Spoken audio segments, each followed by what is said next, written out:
মানসিক ভারসাম্যহীন এক মহিলাকে ধর্ষণের অভিযোগ ভ্যান চালকের বিরুদ্ধে। তবে এই ঘটনার আধ ঘন্টার মধ্যে অভিযুক্তকে ধরে ফেলে পূর্ব বর্ধমান জেলা পুলিশ।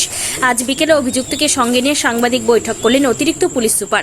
আধ ঘন্টার মধ্যে ধর্ষণে অভিযুক্তকে গ্রেপ্তার করল পূর্ব বর্ধমান জেলার ভাতার থানার পুলিশ। অভিযুক্তের নাম বাদশা শেখ। বাদশা পেশায় ভ্যান চালক। পূর্ব বর্ধমান জেলার ভাতারের এক মানসিক ভারসাম্যহীন মহিলা রবিবার সকালে চাল বিক্রি করে ফিরছিলেন। কুলনগর হাজরাপাড়া মোড়ের কাছে বাদশা ওই মহিলার পথ আটকায়। এরপর ফুসলিয়ে সামনে একটি পরিত্যক্ত বাড়িতে নিয়ে গিয়ে মুখ চেপে ধরে বলে অভিযোগ। আওয়াজ শুনে আশপাশের বাসিন্দারা ছুটে এলে বাদশা শেখ চম্পট দেয়। ভাতার থানায় খবর দিলে তৎপরতার সঙ্গে স্থানীয় মাঠ থেকে অভিযুক্তকে গ্রেপ্তার করে।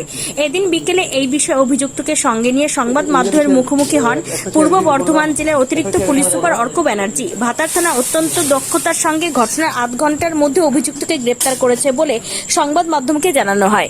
আচ্ছা, আজকে সকালবেলায় ভাতার থানার কাছে একটা খবর আসে যে একজন মানসিক প্রতিবন্ধী একটি মেয়ের ধর্ষণের বিষয়ে। খবর পাওয়ার সঙ্গে সঙ্গে আমরা ভাতার থানার সমস্ত অফিসার এবং ওসি ভাতার নিজে এনকোয়ারিতে তদন্তে আমরা নেমে যাই এবং নামার পর আমরা যে জানতে পারি যে এই যে প্রতিবন্ধী মেয়েটি আছে এই সকালবেলায় ওখানের কুলনগরের হাজরাপাড়া মোড় আছে, এখানে চাল বিক্রি করতে গেছিলো এবং চাল বিক্রি করে যখন ফেরার পথে রাস্তায় একজন ভ্যান চালক রিক্সা চালক আছে বাদশা শেখ বলে, সে ওর সাথে কথা বলে ওকে আটকায়, ওকে কনভিন্স করে এবং বাড়ির পাশে রাস্তার পাশেই একটা বাড়ি রয়েছে পরিত্যক্ত পোড়ো বাড়ি, সেই বাড়ির মধ্যে ওকে নিয়ে যায় এবং নিয়ে যাওয়ার পর ওর মুখ চাপা দিয়ে ওকে ধর্ষণ করে।